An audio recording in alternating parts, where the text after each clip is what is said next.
ko nang gawin to na mag-isa! Sandali lang, Boruto! Ano ka mo? Hoy, Boruto, huwag kang basta-basta sumusugod. Ah! Sayang, dire-diretso pa naman tayo. Boruto, panira ka talaga. Sorry na. Kayong lahat!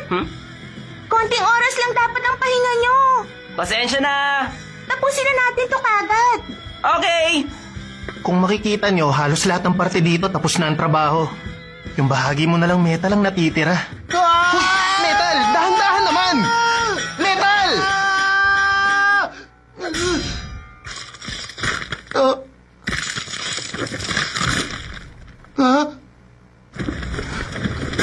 Halika dito!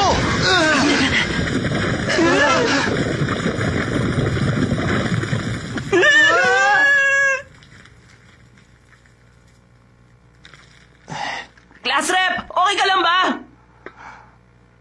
Ay, uulit na naman.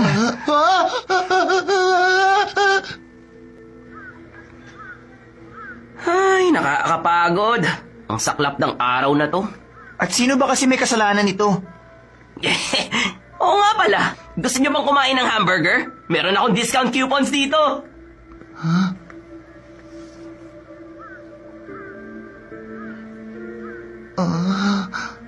Huwag mo nang alalahanin yon, Metal. Magagawan pa naman natin yun ng paraan. Hindi perpekto ang mukha ni Kapito sa totoong buhay. Pero... Metal, alam mo, hindi rin magandang todo ka laging magtrabaho sa lahat ng oras. Kasi minsan mas napaparami ang trabaho. At nakakaligtaan natin ang mas importante. Sabihin mo, kinakabahan ka pag nagkakamali ka, tama? Paano mo nalaman? Sa tingin mo ba hindi namin nahahalata yun?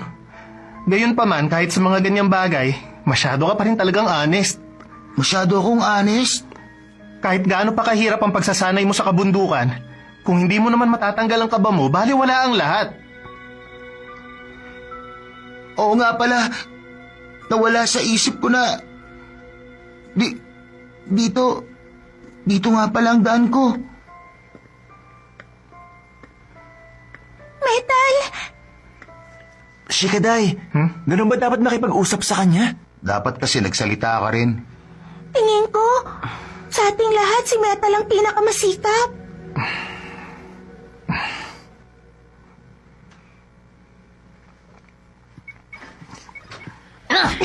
Aray ko!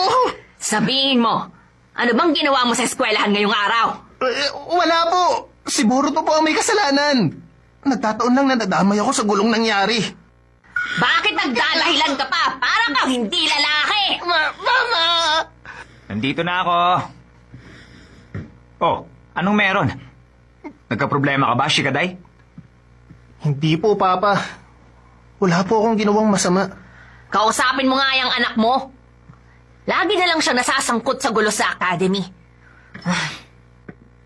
Kapag lagi kang ganyan, hindi ka magiging isang magaling na ninja. Alam mo, normal lang yan. Ganyan naman talaga kapag nag-aaral ka.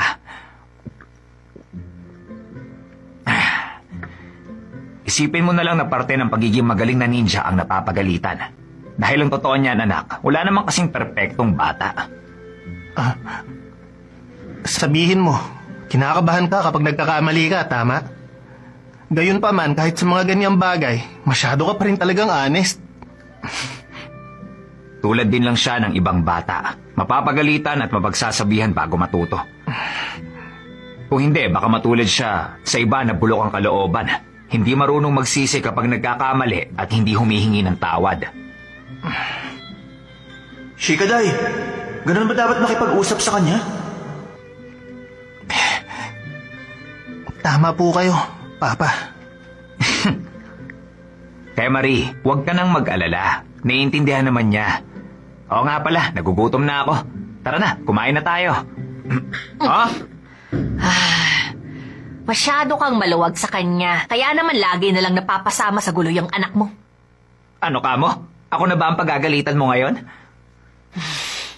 Sinasabi ko ito para sa kapakanan ng pamilya ng Nara at magkatapos ganyan na ipapakita mo sa akin? Abala na naman ito. Abala na naman ito. Yun ang iniisip niyong dalawa, hindi ba? Pasensyahan tayo.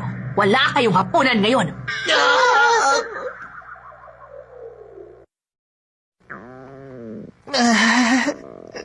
Papa, matuto naman po kayong makiramdam. Kapag galit siya, hindi po talaga siya naaawa.